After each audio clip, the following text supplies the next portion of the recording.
खिलाड़ी समझे क्या इंटरनेशनल है।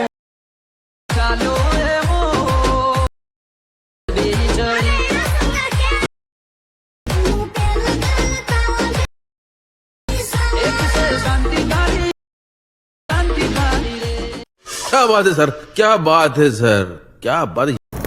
જય માતાજી મિત્રો, સ્વાગત છે તમારું આજના એક નવા એડિટિંગ વિડીયોની અંદર। તમે આગળ ડેમો વિડીયોની અંદર જોયું તે જ પ્રકારનું જોરદાર સ્ટેટસ બનાવતા શીખવવાનું છું, તો વિડીયોને પૂરેપૂરો જોજો અને ચેનલ પર નવા આવ્યા હોય કે પહેલી વાર આવ્યા હોય તો સબસ્ક્રાઈબ કરવાનું ભૂલતા નહીં। અને તમે હજુ સુધી મારા વોટ્સઅપ ગ્રુપ અને ટેલિગ્રામ ચેનલ જોઈન ન કરી હોય તો જોઈન થઈ જજો અને ડિસ્ક્રિપ્શનની અંદર લિંક મળી જશે। તો ચાલો મિત્રો, વધુ ટાઈમ બગાડ્યા વિના એડિટિંગ વિડીયો શરૂ કરીએ। ये बड़ी अच्छी बात कही। સૌથી પહેલા મિત્રો તમારે બીટમાર્ક અને સોંગલેયર બંને પ્રોજેક્ટ ડાઉનલોડ કરી લેવાના છે। અને જો તમને ડાઉનલોડ કરતા ન આવડતું તો ડિસ્ક્રિપ્શનની અંદર લિંક આપેલી છે, ત્યાંથી તમે વિડીયો જોઈ લેજો। પછી તમારે બીટમાર્ક પ્રોજેક્ટને ઓપન કરવાનો છે। ઓપન કરશો એટલે તમને આ રીતે કંઈક પ્રોજેક્ટ જોવા મળી રહેશે। પછી તમારે સ્ટાર્ટિંગમાં જ આવી પ્લસ પર ક્લિક કરવાનું છે અને ત્યાંથી તમારે મીડિયામાં જવાનું છે અને ત્યાંથી મેં તમને ઝીપ ફાઇલ આપેલી છે એને તમારે ઓપન કરી લેવાની છે। ઓપન કર્યા બાદ પછી તમારે આ બ્લેક સ્ક્રીન વિડીયો લઈ લેવાનો છે, પછી પ્લસ પર ક્લિક કરવાનું છે। પછી એ વિડીયો પર તમારે ક્લિક કરવાનું છે અને ત્યાંથી તમારે મૂવ એન્ડ ટ્રાન્સફોર્મમાં ક્લિક કરવાનું છે। ત્યાંથી તમારે રોટેટ પર ક્લિક કરવાનું છે અને ત્યાંથી તમારે -90 ડિગ્રી કરી દેવાની છે। પછી 3 ટપકા પર ક્લિક કરવાનું છે અને ત્યાંથી તમારે ફેડ કોમ્પ્રેશન કરી દેવાનું છે। પછી તમારે પહેલા બીટ માર્કે આવવાનું છે। પહેલા બીટ માર્કે આવવા માટે તમારે એરા પર ક્લિક કરવાનું છે એટલે સીધા આવી જશો પહેલા બીટ માર્કે। પછી તમારે એ વિડીયો પર ક્લિક કરવાનું છે અને ઘડિયાળ વાળું બતાવે એના પર તમારે ક્લિક કરવાનું છે અને ત્યાંથી તમે આના પર ક્લિક કરશો એટલે એ વિડીયો તમારે પહેલા બીટ માર્ક સુધી લાગી જશે। પછી તમારે એ વિડીયોને નીચે સોંગની ઉપર રાખી દેવાનો છે। પછી તમારે પાછું સ્ટાર્ટિંગમાં આવી આ ટેક્સ આપ્યા છે એમાં તમારે ફોન્ટ ચેન્જ કરવાના છે। ચેન્જ કરવા માટે એ ટેક્સ પર ક્લિક કરવાનું છે। ત્યાંથી તમારે એડિટ ટેક્સમાં જવાનું છે અને ત્યાંથી તમારે ઉપર એરો બતાવે એના પર તમારે ક્લિક કરવાનું છે। ત્યાંથી તમારે KP 127 વાળા ફોન્ટ રાખી દેવાના છે।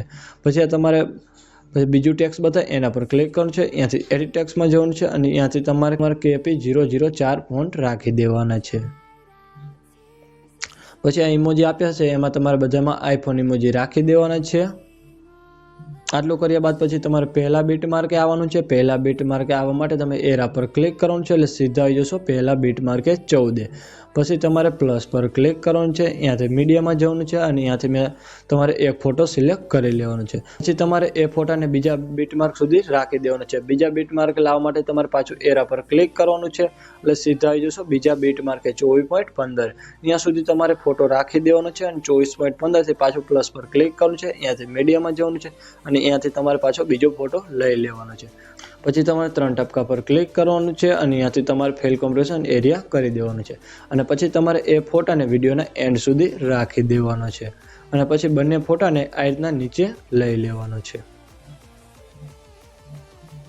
આટલું કર્યા બાદ પછી તમારે બહાર નીકળી જવાનું છે અને સીધું આવી જવાનું છે સોંગલેયર પ્રોજેક્ટની અંદર।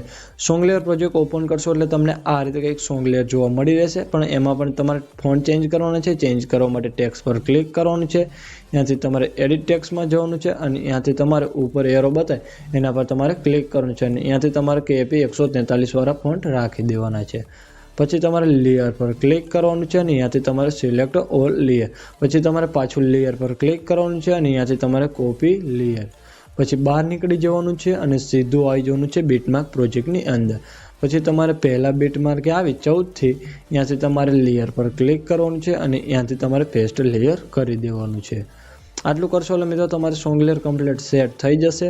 પછી તમારે પહેલા બીટ માર્કે આવી 14 થી પ્લસ પર ક્લિક કરવાનું છે। ત્યાંથી મીડિયામાં જવાનું છે અને ત્યાંથી તમારે આ બ્લેક સ્ક્રીન વિડીયો લઈ લેવાનો છે। પછી એ વિડીયો પર તમારે ક્લિક કરવાનું છે અને બ્લેન્ડિંગ ઓપ્સિટી પર તમારે ક્લિક કરવાનું છે। ત્યાંથી લાઇટિંગમાં જવાનું છે। લાઇટિંગ કરીને ત્યાંથી તમારે પાછું લાઇટિંગ કરી દેવાનું છે। પછી તમારે વિડીયોના એન્ડમાં આવી જવાનું છે, જે વધારાનો ભાગ છે એને તમારે કટ કરી દેવાનો છે। આટલું કર્યા બાદ પછી તમારે એક આ ઇફેક્ટ વાળું ગ્રુપ જોવા મળતું હશે એને તમારે સૌથી ઉપર રાખી દેવાનું છે આ રીતના। પછી એ ઇફેક્ટ વાળા ગ્રુપ પર તમારે ક્લિક કરવાનું છે અને ત્યાંથી તમારે 3 ટપકા પર ક્લિક કરવાનું છે અને ત્યાંથી તમારે અનગ્રુપ કરી દેવાનું છે।